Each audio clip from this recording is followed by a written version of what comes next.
ആരാ മദ്യം കൊണ്ടുവരുന്നത്? കേട്ടോളൂ, മദ്യം പള്ളിയിലേക്ക്, കാമില് നാട്ടിലേക്ക്. മന്ത്രി ചോദ്യം, വെള്ളാണോ അരയില്? മുടിയിട്ട വെള്ളമാണോ അരയില്?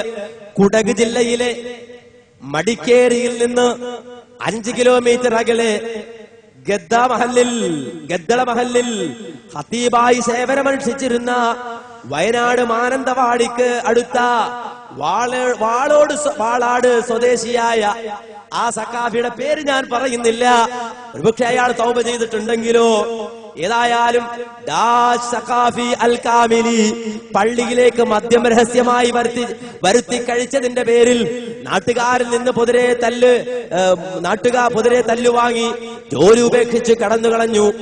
ഒരു പുതു മുസ്ലിമിനെയാണ് ഇയാൾ മദ്യം വരുത്താൻ ഉപയോഗപ്പെടുത്തിയത്. ഇയാൾ പള്ളിയിലേക്ക് മദ്യക്കുപ്പി രഹസ്യമായി എത്തിക്കുന്നത് ശ്രദ്ധയിൽപ്പെട്ട ചിലർ പിടികൂടി ചോദ്യം ചെയ്തപ്പോൾ ഉസ്താദിനാണെന്ന് തുറന്നു പറയേണ്ടി വന്നു. ഒരു പുതിയ മുസ്ലിം ഇസ്ലാമിലേക്ക് കടന്നു വന്ന ഒരാളാണ്. അയാൾക്ക് ദീനിന്റെ അസ്ലൊന്നും അറിയില്ല. ഇസ്ലാമിലേക്ക് വന്നൊരു പുതിയ മുസ്ലിമാണ്. അയാളെ കൊണ്ട് മദ്യം ഷാപ്പിൽ നിന്ന് മദ്യം വാങ്ങിയിട്ട് പള്ളിയിൽ നടിച്ചതാ. ഇത് ഞങ്ങൾ ഇറക്കിയതല്ലല്ലോ, ഇത് ഞങ്ങൾ ഇറക്കിയതല്ലല്ലോ. ഇവിടെ ഔദ്യോഗികമായ ഒരു പ്രസിദ്ധീകരണത്തിൽ അഡ്രസ് അടക്കം, നാടിന്റെ പേരടക്കം, മഹല്ലടക്കം, ആ പള്ളിയുടെ പേരടക്കം കൃത്യമായി വന്നതാണല്ലോ. ഇനി ഒരു പക്ഷെ ഇയാൾ അവിടെ ഇല്ലായിരുന്നത് ഭാഗ്യായി. അല്ലെങ്കിൽ പറഞ്ഞാ അത് മദ്യമൊന്നല്ല, നമ്മുടെ ഉസ്താദ് കൊടുത്തിട്ട വെള്ളാണ്, മുടിയിട്ട വെള്ളാണ്, മന്ത്രിച്ചൂതിയ വെള്ളാണ് എന്ന് പറയും അല്ലേ? ഇനി അത് മാത്രല്ല, അതുകൊണ്ട് അവസാനിച്ചോ? ഇല്ല, ഞാൻ പറഞ്ഞല്ലോ, ഇത് പറയണമെന്ന് ഉദ്ദേശിച്ചല്ല. പിന്നെ എന്ത് വാങ്ങാൻ തീരുമാനിച്ച പറയാതിരിക്കാൻ പറ്റൂലല്ലോ. എന്താ, വേറൊരു സഖാവി പറയാണ്, മൂപ്പര് പെടലേ. അത് ഇതുപോലല്ല, വേറൊരാള് പെടുക, മൂപ്പര് സത്യം പറയുന്ന ആളാകും. കളവൊന്നും ആയിരിക്കില്ല. അയാൾ എന്താ പറയുന്നത് നമ്മളൊന്ന് കേൾക്കാം. വരാൻ ചിലവർ ചെയ്യുന്നത് 2 സ്മോളും ബിഗും ലാർജും വിടല. അതല്ലാത്ത പോലെ അതറിയില്ല, അഖിലുകാർക്ക് മാത്രമേ തിരിയുള്ളൂ, അല്ലാത്തൊരു തിരിഞ്ഞോളൊന്നുമില്ല. ഫ്രഷായിട്ട് എഴുന്നേറ്റ് വരാൻ ചിലവർ ചെയ്യുന്നത് 2 സ്മോളും ബിഗും ലാർജും വിടല. അതല്ലാത്ത പോലെ അതറിയില്ല, അഖിലുകാർക്ക് മാത്രമേ തിരിയുള്ളൂ, അല്ലാത്തൊരു തിരിഞ്ഞോളൊന്നുമില്ല.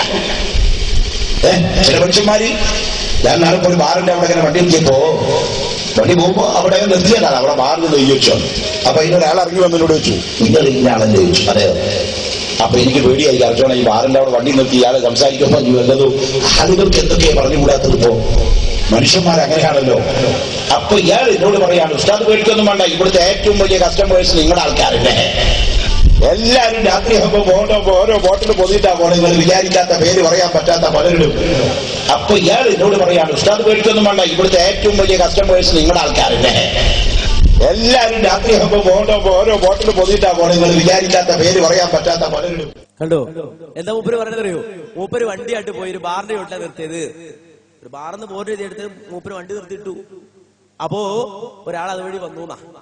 അപ്പൊ മൂപ്പർക്ക് പേടിയായി, കുറച്ചൊന്നെ ആരെങ്കിലും കണ്ടാലോ. അങ്ങനെ വന്ന ആള് ഇദ്ദേഹത്തിലേക്ക് വന്നിട്ട് പറഞ്ഞു, എന്താ ഉസ്താദ് ഇവിടെ? ഒന്നുമില്ല, ഞാൻ വെറുതെ വണ്ടി ഇട്ട് നിർത്തിയതാ. നിങ്ങൾ പേടിക്കൊന്നും വേണ്ട, നിങ്ങളുടെ ആൾക്കാരെവിടെ വരുന്നത്, നിങ്ങളുടെ ആൾക്കാരെവിടെ വരുന്നത്, ബേജാറാകൊന്നും വേണ്ട, പേടിക്കൊന്നും വേണ്ട, നിങ്ങളുടെ ആൾക്കാരെവിടെ വരുന്നത് അയാൾ എന്നോട് പറഞ്ഞു. ഇത് അദ്ദേഹം തന്നെ പ്രസംഗിക്കുകയാണ്. എന്ന് മാത്രമല്ല, നമ്മുടെ ആൾക്കാർ ചിലക്ക് രാവിലെ എണീറ്റാൽ തന്നെ 2 വിടണം എന്നാ.